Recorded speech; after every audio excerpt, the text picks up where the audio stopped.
Madam Speaker, I yield 3 minutes to the gentleman from Ohio, Mr. Jordan. Gentleman's recognized for 3 minutes. I thank the gentleman. Madam Speaker, the Democrats forgot two key things.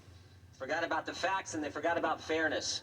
4 facts will never change. We have the call transcript, no quid pro quo. We have the 2 guys on the call, excuse me, who've repeatedly said there was no pressure, there was no pushing. We have the fact Ukraine didn't know aid was held up at the time of the phone call, and most importantly, Ukraine took no action, no announcement of investigation to get the aid released. But Democrats don't care. They don't care about the facts, and they sure don't care about the process. No subpoena power for Republicans, no Republican witnesses. During the depositions, Republicans were prevented from getting all their questions answered, but Democrats got every one of their questions. The witness responded to every one of theirs, but not Republicans. The chairman wouldn't let him in. Of course, the whistleblower, the anonymous whistleblower with no firsthand knowledge, bias against the president, who worked for Joe Biden, was never compelled to testify. The guy who started it all.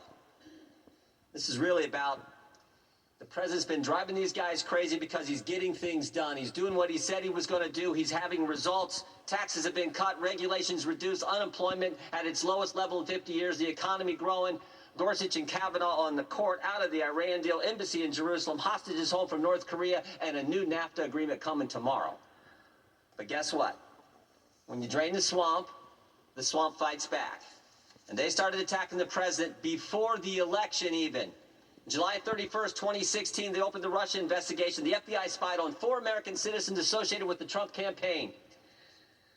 The FBI took the dossier to the FISA court, the dossier they already knew was false. They took it to the court, and they lied to the court 17 times. Guess what? 3 days ago on national television, even Jim Comey had to admit the FBI was wrong. And yesterday, 1 day ago, the FISA court sends the FBI a letter and says, straighten up, get your act together when it comes to the FISA application process. Think about this. Think about this. The attack started then, and they've continued right up till today.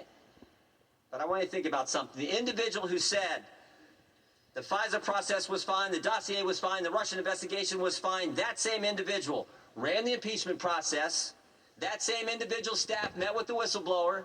That same individual is the only guy in Congress who knows who the whistleblower is for sure.